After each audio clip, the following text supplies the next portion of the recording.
Hi, I hope you people are fine out there, and you must have seen my previous video on the introduction of statistics. So in accordance to that, in continuance to that, I'm bringing the second part of the video which I had mentioned in the previous video, and that is the scope of statistics. So basically we are going to start with the scope of statistics, and it introduces three basic components. First one is the nature, second one is the subject matter, and third one is limitation. Under the nature, we have to basically understand whether the statistics has to be included in science or arts. See, under science, what we assume is science works on principles. ठीक है, science में हम principles को लेंगे, उनके logical conclusions निकालेंगे, but art में ऐसा नहीं होता. आर्ट में ना कोई प्रिंसिपल होता है, ना कोई लॉजिकल कंक्लूजन्स निकाले जाते हैं. आर्ट में आपको इन्फिनाइट फ्रीडम मिलती है. इट्स लिबर्टी ऑफ आर्ट, जो आपको अलाउ करती है कि बहुत सारे रैंडम परम्यूटेशन कॉम्बिनेशंस आप कर सकते हो किसी भी चीज़ के साथ. ठीक है, तो यहाँ पे अगर हम साइंस की बात करें कि स्टैटिस्टिक्स साइंस के प्रिंसिपल्स पे काम करता है, तो yes, up to some extent it does. ठीक है, बट अगर हम आर्ट की बात करें तो आर्ट में क्या है कि हमें लिबर्टी मिल रही है. तो लिबर्टी में यहाँ पे कैसे हम स्टैटिस्टिक्स पे अप्लाई करेंगे उस चीज़ को, वो कैसे हम अंडरस्टैंड कर सकते हैं. सी, स्टैटिस्टिक्स जरूरी नहीं है कि आप जो फैक्टर्स काउंट कर रहे हो, जिनके बेसिस पे आप डिसीजन ले रहे हो किसी चीज़ का, वो सिर्फ उतने ही फैक्टर्स हो सकता है और भी बहुत सारे फैक्टर्स हैं. ठीक है, कंक्लूजन जो आप ड्रॉ कर रहे हो उसके पीछे जो रीजंस हैं वो बहुत सारे हो सकते हैं. हो सकता है कि आपने सारे रीजंस लिए नहीं, आपने सारे कॉजेज को काउंट नहीं किया. अगर आप और भी सारे कॉजेज को काउंट करोगे, कुछ कॉजेज को छोड़ोगे जो आप पहले चूज कर रहे थे, तो आपके रिजल्ट्स वेरी कर सकते हैं. ठीक है, तो आर्ट में इस तरीके से है कि आप यहाँ पर डेटा के साथ कुछ मैनिपुलेशन कर सकते हो. यहाँ पे आपके पास उतना स्कोप है. और सेकेंड पॉइंट है आपका सब्जेक्ट मैटर. सब्जेक्ट मैटर में आपको ये डिस्कस करना है कि आप वो डिस्क्रिप्टिव स्टैटिस्टिक्स के बारे में बात कर रहे हैं या इन्फ्लुएंशियल स्टैटिस्टिक्स में, इन दोनों के बीच में डिफरेंस क्या है. सी, डिस्क्रिप्टिव स्टैटिस्टिक्स की जब आप बात करते हो तो उसमें क्या होता है, आपको कुछ मैथड्स और टेक्निक्स यूज करने पड़ते हैं. जो हमने लास्ट लेक्चर में स्टडी किया था, क्या क्या था उसमें, आप करते हो collection of data, organisation of data, presentation of data and analysis, and then finally you have to interpret. आप उसका रिजल्ट निकालते हो. ठीक है, ये आपका आता है डिस्क्रिप्टिव में, जहाँ पे आपको पूरा प्रोसीजर, पूरा मेथड फॉलो करना पड़ता है. और इन्फ्लुएंशियल में क्या होता है कि मैंने पूरा पॉपुलेशन साइज कंसीडर नहीं किया, मैंने पूरा यूनिवर्स कंसीडर नहीं किया. सी, अब आप ये भी एक वर्ड जो है ना, इन्फ्लुएंस, जो पॉपुलेशन साइज है और दूसरा वर्ड है यूनिवर्स, ये दोनों इंटरचेंजेबल वर्ड्स हैं. इन दोनों को आप एक वर्ड की जगह दूसरा वर्ड यूज कर सकते हो. ठीक है, क्योंकि इसका मतलब ये होता है कि आपके जितने भी कंपोनेंट्स हैं स्टडी के लिए, आपने हर एक कंपोनेंट को यूज किया है, आपने हर एक कंपोनेंट की स्टडी की है, आपने डेटा कलेक्शन किया है वहाँ से. ठीक है, बट इन्फ्लुएंशियल में बेसिकली हम क्या करते हैं, हम एक सैम्पल साइज ले लेते हैं जो रिप्रेजेंटेटिव होता है पूरी पॉपुलेशन का. ठीक है, जैसे मान लो कि मैंने क्लास के मार्क्स की एवरेज निकालनी है. मैं हर एक बच्चे के मार्क्स ना कैलकुलेट करके मैं क्या करती हूँ, कुछ बच्चे मैं हायर मार्क्स वालों की तरफ से उठा लेती हूँ. ठीक है, कुछ बच्चे मैं ऐसे उठा लेती हूँ जिनके मार्क्स कम आए, और कुछ बच्चे मैं ऐसे उठा लेती हूँ जिनके मार्क्स एवरेज आए. जैसे मान लो कि मुझे टोटल 12 स्टूडेंट्स के मार्क्स, मैंने total 12 students as a representative choose किए आउट ऑफ 50 स्टूडेंट्स. ठीक है, उन 12 स्टूडेंट्स में मैंने 4 बच्चे एवरेज वाले उठाए, 4 बच्चे मैंने वो उठाए जिनके मार्क्स ज़्यादा थे, 4 बच्चे वो उठाए जिनके मार्क्स कम थे. टोटल बन गए 12. अब उनकी एवरेज निकाल रही हूँ और उसको मैं क्लास की एवरेज बता दूंगी. That is influential statistics. Okay, and the third point is limitations. Now coming towards limitations, हमें स्टैटिस्टिक्स की लिमिटेशंस को समझना बहुत ज़रूरी है, क्योंकि इसके बिना हम स्टैटिस्टिक्स को प्योरली प्रॉपरली समझ ही नहीं पाएंगे. तो first point is study of numerical facts only. मतलब स्टैटिस्टिक्स में आप कोई भी और फैक्टर कैलकुलेट काउंट नहीं कर सकते. इसमें आपको सिर्फ नंबर्स और न्यूमेरिकल वैल्यूज ही काउंट करनी पड़ेंगी. आपके पास कोई और चीज़ है, जैसे can you calculate your mother's love? No. Can you calculate what is the weight of oxygen in your hands? No. Can you calculate कि एक बॉटल पानी में कितना बूंद पानी है? No. ठीक है, तो ये कुछ चीज़ें हैं कि जो आप कैलकुलेट नहीं कर सकते, कुछ चीज़ें आप मतलब लाइक वो बियॉन्ड योर कैलकुलेशंस हैं, ठीक है। उन चीज़ों के, जिस चीज़ की आप कैलकुलेशन नहीं कर सकते, जिनको आप नंबर्स में नहीं रिप्रेजेंट कर सकते, वो सारी चीज़ें भी तो इकोनॉमी के लिए बेनिफिशियल या फिर नुकसानदायक हैं, ठीक है। तो इतनी सारी चीज़ें जो इकोनॉमी को बूस्ट कर रही हैं या फिर उसको खींच रही हैं पीछे की तरफ, वो सारी चीज़ें भी तो काउंट होनी चाहिए, पर वो नहीं होती। इन स्टैटिस्टिक्स दैट डजंट काउंट। तो यहाँ पर सिर्फ आपके नंबर्स ही यूज होंगे। Second point is study of aggregates only. मतलब जैसे आपने पहले भी सुना था, आपको पहले भी समझाया था पिछले लेक्चर में मैंने, कि एवरेजेस और एग्रीगेट्स की ही बात होती है यहाँ पे। तो यहाँ पे पॉइंट ये है कि जब आप एग्रीगेट्स की बात करते हो तो आपको इंडिविजुअल नंबर्स में कोई इंटरेस्ट नहीं है, ठीक है। स्टैटिस्टिक्स डज नॉट काउंट कि आप एक नंबर की बात करो, मान लो कि आपकी पॉकेट मनी 10,000 है, ठीक है, बट दैट डजंट काउंट जब तक कि आप उस नंबर को कंपेयर ना करो किसी और नंबर के साथ। आपके फ्रेंड की जो पॉकेट मनी है वो 15,000 है, ठीक है।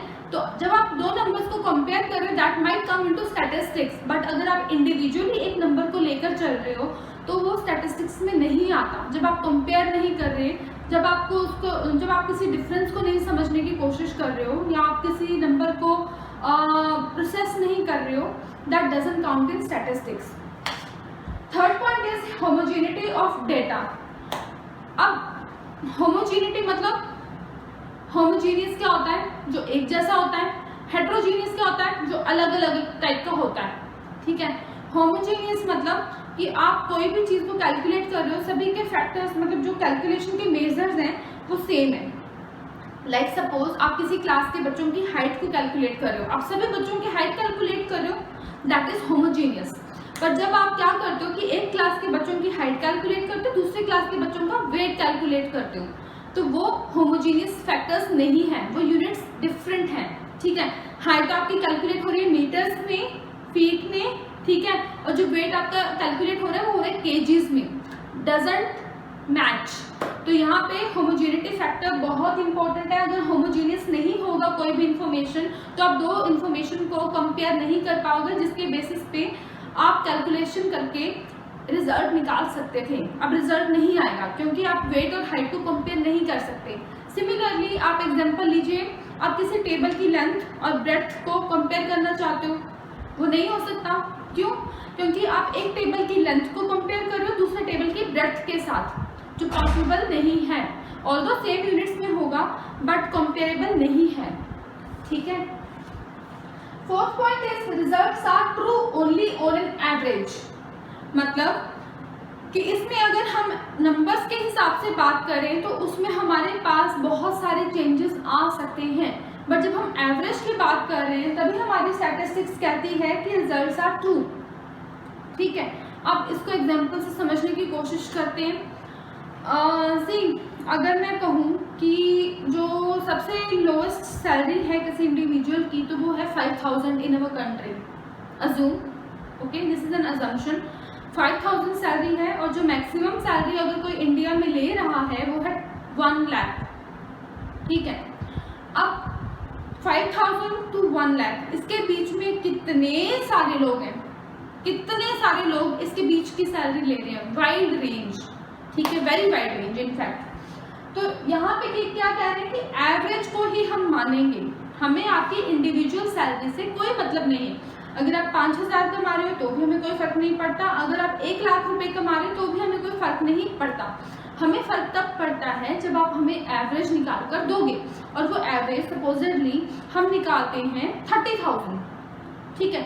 हमने 30,000 एवरेज सैलरी निकाल दी, इंडिया में इतनी एवरेज सैलरी चल रही है इस टाइम पे, ठीक है। और उसमें मैंने पॉपुलेशन साइज भी डिफाइन कर दिया कि इस एज से इस एज के लोगों की, ठीक है। अब क्या होगा कि 30,000 के लिए मतलब लाइक अगर आप सपोजिटली इसको एग्जांपल ले रहे हो 5,000 to 1 लाख, तो आपकी जो एवरेज सैलरी वो अप्रॉक्सीमेटली 50,000 के आसपास पड़नी चाहिए थी, बट मैं उसको 50,000 कैलकुलेट नहीं कर रही हूँ, मैं उसको 30,000 काउंट कर रही हूँ। वो इसलिए क्योंकि हो सकता है कि बहुत सारी पॉपुलेशन, ठीक है, बहुत सारी पॉपुलेशन बिलो 30,000 है, और बहुत कम पॉपुलेशन अबव 30,000 अर्न कर रही है। तो ये चीज़ भी मैटर करती है कि आपकी मैक्सिमम पॉपुलेशन का साइज, मैक्सिमम पॉपुलेशन का वेट किस तरफ है, वो आपकी एवरेज को इन्फ्लुएंस करता है। तो यहाँ पे स्टैटिस्टिक्स में बेसिकली आपकी एवरेज काउंट होती है, जो एक लिमिटेशन है, क्योंकि प्रॉपर एवरेज नहीं है। अब next point is without reference results में prove to be wrong.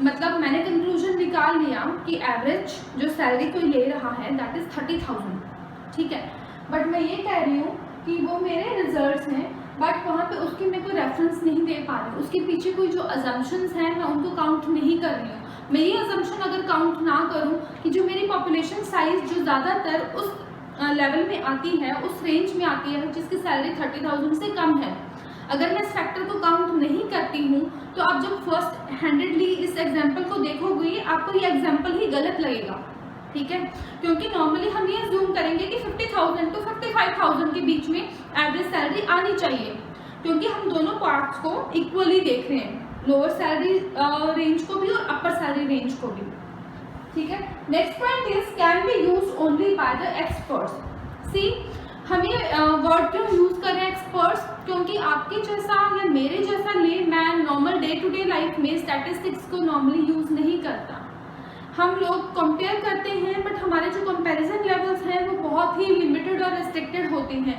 But ये जो एक्सपर्ट्स की बात की जा रही है, ये बात की जा रही है इकोनॉमिस्ट्स की, जो इकोनॉमी के लिए कैलकुलेशंस करते हैं, जैसे आपका एम्प्लॉयमेंट रेट निकाल रहे हैं, आपका अनएम्प्लॉयमेंट रेट निकाल रहे हैं, लिटरेसी रेट निकाल रहे हैं, या फिर आपकी कैलकुलेशंस कर रहे हैं, सेंसस कर रहे हैं, पॉपुलेशन साइज बता रहे हैं। ये लोग एक्सपर्ट्स हैं जो बहुत बड़े लेवल पे कैलकुलेशंस करते हैं, तो इनको बहुत डीप नॉलेज होती है स्टैटिस्टिक्स की। And so the last point is prone to be misuse. मतलब स्टैटिस्टिक्स में क्या रहता है कि जो भी आपका कंक्लूजन होगा, अगर आप उसके कॉजेज को अंडरस्टैंड नहीं करोगे तो वो कंक्लूजन जो है वो आपको मिसलीड कर सकता है, क्योंकि कई बार क्या होता है कि आपको जो इन्फॉर्मेशन एज अ कंक्लूजन मिल रही है वो जैसे मान लो आप एवरेज निकालो किसी चीज़ की, ठीक है, अब एवरेज के पीछे आपके पास कितने नंबर्स हैं या कितने फैक्टर्स हैं उस पर डिपेंड करता है कि आपकी एवरेज क्या निकल के आएगी। कई बार वो जो आप एस्टिमेट लगा रहे होते हो उससे डिफरेंट निकल के आती है। इसका दूसरा एग्जांपल आप ये ले सकते हैं कि जैसे सपोज कि जैसे अपनी रूलिंग पार्टी कोई भी है, उसने क्या किया, प्रोजेक्ट कर दिया कि हम उसने डिक्लेयर कर दिया इनफैक्ट कि हमारी जो जीडीपी रही है वो last 5 years that has been around 7%, ठीक है, बट जो हमारी ओपोजिशन पार्टी है दैट इज सेम कि नहीं आपकी जीडीपी 7% नहीं थी, इनफैक्ट इट वाज 3%, ठीक है। अब इन दो नंबर्स को कंपेयर करना बहुत ही मुश्किल है, ये नंबर इतने आसपास भी नहीं है कि इनको समझा जा सके। 3% और 7% में 4% का डिफरेंस है, ठीक है, तो ये कैसे पॉसिबल है? सी अब ये पॉसिबल इस वजह से है क्योंकि जो फैक्टर्स कैलकुलेट करने के लिए हम पीछे बैकग्राउंड में यूज करते हैं उनके बेसिस पे हम कंक्लूजन को चेंज कर सकते हैं, उनको वेरी कर सकते हैं, ठीक है। अब जैसे यहाँ पे आप सोचिए कि क्या ऐसे फैक्टर्स हो सकते हैं कि उनकी बेसिस पे जीडीपी को चेंज किया गया। वो फैक्टर्स हो सकते हैं कि जो बेस ईयर था जिसके बेसिस पे जीडीपी को कैलकुलेट कर रहे थे वो बेस ईयर शिफ्ट किया गया। जो प्राइसेस थे गुड्स के, कमोडिटीज़ के, जिनके बेसिस पे जीडीपी को कैलकुलेट किया जाता है वो प्राइसेस या तो बढ़े हैं या तो कम हुए हैं, ठीक है। अब वो प्राइसेस स्टेबल नहीं है, उतने नहीं हैं जितने कि लास्ट टाइम उन्होंने यूज़ किया था, ठीक है। तो अब ये जो फैक्टर्स हैं ये बहुत इन्फ्लुएंसिंग फैक्टर्स हैं जिनके बेसिस पे आपके कंक्लूजन चेंज हो सकते हैं, ठीक है। So that is how this is prone to be misused. मतलब इसकी मैनिपुलेशन बहुत ईजी है, आप डेटा को बहुत ईजिली मैनिपुलेट कर सकते हो अगर आपको कंक्लूजन पता हो कि आप क्या चाहते हो, okay. Moving toward the next part that is the last segment of this chapter 1, which is functions and importance of statistics. So moving towards the first point that is quantitative expression of economic problems. इसमें ये होता है कि आपकी जो भी economic conditions हैं, जो भी प्रॉब्लम्स हैं, आप उनको नंबर में, न्यूमेरिकल वैल्यू में क्वांटिफाई करोगे तभी वो चीज़ अंडरस्टूड हो पाएगी और उस पर फर्दर हम एक्शंस ले पाएंगे, ठीक है। अगर वो चीज़ न्यूमेरिकल वैल्यू में नहीं है तो उस चीज़ पे हम कोई भी एक्शन नहीं ले सकते, उसके ऊपर कोई भी कैलकुलेशंस नहीं कर सकते, उसकी कोई कंक्लूजन्स हम निकाल कर नहीं ला सकते इन इकोनॉमिक टर्म्स, ठीक है। Second part is intersectoral and intertemporal comparisons. Intersectoral comparisons basically says कि हम दो सेक्टर्स के बीच में कंपेयर कर रहे हैं या दो इंडस्ट्रीज के बीच में कंपेयर कर रहे हैं, ठीक है। अब इसमें एग्जांपल आप ले लीजिए कि हम एम्प्लॉयमेंट रेट देखना चाहते हैं कि एम्प्लॉयमेंट रेट अर्बन पॉपुलेशन में कितना है और रूरल पॉपुलेशन में कितना है, ठीक है। जब हम इन दो सेक्टर्स को कंपेयर कर रहे हैं, अर्बन पॉपुलेशन और रूरल पॉपुलेशन को, that is intersectoral comparison. And what is intertemporal? Intertemporal comparison says कि हम जब एम्प्लॉयमेंट रेट की बात कर रहे हैं, हम अर्बन और रूरल पॉपुलेशन की ही बात कर रहे हैं, बट हम एक टाइम फ्रेम में बात कर रहे हैं, हम एक पॉइंट इन टाइम की बात नहीं कर रहे। मतलब कि हो सकता है मैं 5 साल के एक रेंज में उस चेंज को देखना चाहूंगी कि अर्बन पॉपुलेशन में क्या चेंज आया और रूरल पॉपुलेशन में एम्प्लॉयमेंट का क्या चेंज आया, ठीक है। That is inter temporal comparison. Temporal means in a time line. Third point is working out cause and effect relationship. इसका मतलब ये है कि जब भी आपको कोई कंक्लूजन मिलेगा on the basis of statistics, उसके पीछे आपको उसके कॉजेस समझने पड़ेंगे। अगर आप कॉजेस को समझोगे तभी आप कंक्लूजन को अंडरस्टैंड बेटर वे में कर पाओगे। अगर आप कॉजेस को नहीं अंडरस्टैंड कर पाओगे तो आपको कंक्लूजन भी समझ में नहीं आएगा। इसका एक एग्जांपल आप ये ले लीजिए, जैसे ऑयल की प्राइसेस हाई या लो हो रहे हैं, ठीक है। प्राइसेस कभी शूट अप कर रहे हैं, कभी एकदम से गिर जा रहे हैं। इसका मतलब क्या है? इसके पीछे कुछ कॉजेस होंगे कि ऐसा क्यों हो रहा है। या किसी और चीज की आप डिमांड की बात कर लीजिए, जिसकी डिमांड कभी ज्यादा हो रही है, कभी कम हो रही है। वो बेसिकली इसलिए हो रही है क्योंकि उसके पीछे कुछ कॉजेज हैं। वो कॉजेज हो सकते हैं कि उनकी जो जहाँ पे वो चीज बन रही है वहाँ पे supply of raw material is limited, वहाँ पे जो वर्कर्स हैं वो प्रोटेस्ट के लिए चले गए हैं, वहाँ पर सैलरीज नेगोशिएशंस बहुत ज्यादा चल रहे हैं आजकल वर्कर्स के एंड पे, जो मैनेजमेंट मीट नहीं कर पा रही है, ठीक है। तो प्रोडक्शन काफी हद तक कम हो गई है, तो रॉ मटेरियल की सप्लाई तो कम है, प्लस फिनिश प्रोडक्ट की सप्लाई भी कम हो जाएगी, जिसकी वजह से प्राइसेस आपके हाई हो जाएंगे क्योंकि डिमांड आपकी कांस्टेंट है, ठीक है। इसी तरह से और भी बहुत सारी चीजें रहती हैं हमारे इकोनॉमिक्स में, जहाँ पे हम अंडरस्टैंड करने की कोशिश करते हैं कि कंक्लूजन को हम कॉजेस के बेसिस पे अंडरस्टैंड करें। इसे कॉज एंड इफेक्ट रिलेशनशिप, ठीक है। Next point is construction of economic theory और मॉडल्स। अब इसमें बेसिकली क्या होता है कि आपको एक सेट पैरामीटर्स या एक स्टैंडर्ड रिलेशनशिप्स बता दी जाती हैं कि प्राइस बढ़ेगा तो डिमांड कम हो जाएगी, प्राइस कम होगा तो डिमांड बढ़ जाएगी। सिमिलरली प्राइस ज्यादा होगा तो सप्लाई भी ज्यादा होगी, प्राइस कम होगा सप्लाई कम हो जाएगी। ये कुछ स्टैंडर्ड हम रिलेशनशिप्स को डिफाइन कर लेते हैं क्योंकि ये हमारे बार बार के एक्सपीरियंसेस के बेस पे हम इस चीज को डिफाइन कर पाते हैं, ठीक है। क्योंकि हम देखते हैं कि बहुत सारी चीजों में, बहुत सारे गुड्स में ऐसी चीज, ये प्रिंसिपल फॉलो हो रहा है, तो ये हमारे लिए एक बेसिकली एक मॉडल बन जाता है जिसको हम हमेशा फॉलो करते हैं, ठीक है। Next point is economic forecasting. See अब इकोनॉमिक्स में स्टैटिस्टिक्स कैसे सपोर्ट करती है। स्टैटिस्टिक्स के बेसिस पे हम कंक्लूजन्स निकालते हैं, कुछ कंक्लूजन्स ड्रॉ करते हैं, ठीक है। कुछ फैक्ट्स आए, कुछ नंबर्स आए जिनको मैं फर्दर प्रोसेस करूंगी, जिससे मुझे मेरा कंक्लूजन मिलेगा। अब उस कंक्लूजन के बेसिस पे मैं कुछ और फैक्टर्स को काउंट करूंगी कि उन फैक्टर्स के बेसिस पे आने वाले इस टाइम फ्रेम में मुझे क्या कंक्लूजन मिल सकता है। मैं प्रीवियस पैटर्न्स को देखूंगी, उसके बेसिस पे अंडरस्टैंड करूंगी, मैं प्रोजेक्ट करूंगी कि आने वाले टाइम में शायद मुझे इतनी % की ग्रोथ मिले।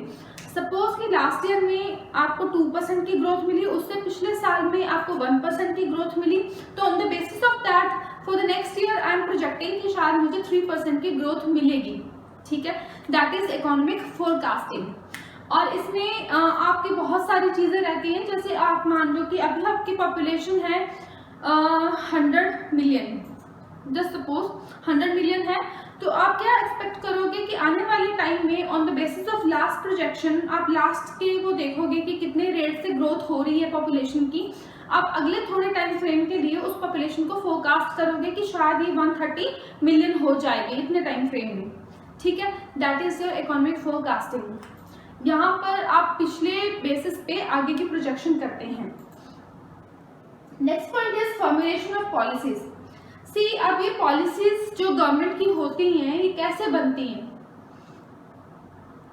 कुछ पॉलिसीज ऐसी होती हैं जिनके जिनको आप किसी फंडामेंटल के बेसिस पर नहीं बनाते, कुछ आप बिल्कुल नए सिरे से बनाते हैं। कुछ पॉलिसीज ऐसी होती हैं जिनको पहले आपको प्रीवियस पैटर्न्स को पढ़ना पड़ता है, फिर उसके बेसिस पे आप अगली पॉलिसीज के बारे में बात करते हैं, ठीक है। उसमें आप ये भी अंडरस्टैंड करोगे कि ऑलरेडी कंट्री में, नेशन में क्या चल रहा है, एम्प्लॉयमेंट रेट कितना है, लिटरेसी कितनी है, अनएम्प्लॉयमेंट ज़्यादा तो नहीं है, और कुछ कॉन्सिक्वेंसेस हो सकते हैं, और कुछ कंडीशंस हो सकती हैं।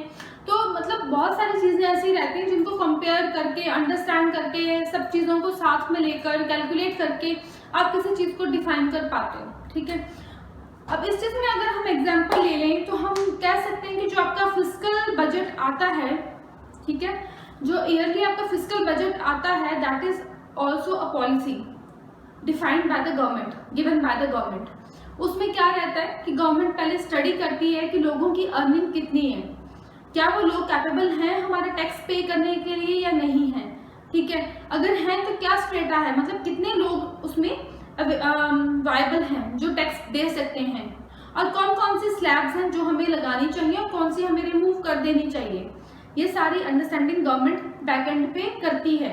और सिमिलरली वो ये भी देखती है कि हमें क्या क्या कहाँ कहाँ पे कौन कौन से सेक्टर्स हैं जहाँ पे हमें इन्वेस्ट करने की ज़रूरत है, ठीक है। ये सारा भी आपके बैकएंड पे सारी स्टडी होती है, उसके बेसिस पे ये सारी प्रोजेक्शंस होती हैं, उसके बेसिस पे आपकी पॉलिसीज बनती हैं, ठीक है। तो next point is, and the last one is economic equilibrium. Basically economic equilibrium में हम देखते हैं कि जो कंज्यूमर कंज्यूम कर रहा है उससे उसको मैक्सिमम सेटिस्फेक्शन मिले, और जो प्रोड्यूसर किसी चीज को बना रहा है उससे उसको मैक्सिमम प्रॉफिट मिले। जब ये दोनों चीजें मैच कर जाएंगी, ठीक है, इक्विलिब्रियम में आ जाएंगी, then that is called economic equilibrium, जहां पे प्रोड्यूसर और कंज्यूमर के बीच में बैलेंस होगा, ठीक है। So this was the last segment of the first chapter. Soon we will start with the second chapter, that is the collection of data. Thank you very much for being with us, and stay tuned. Hit like and subscribe if you like this channel. Thank you so much.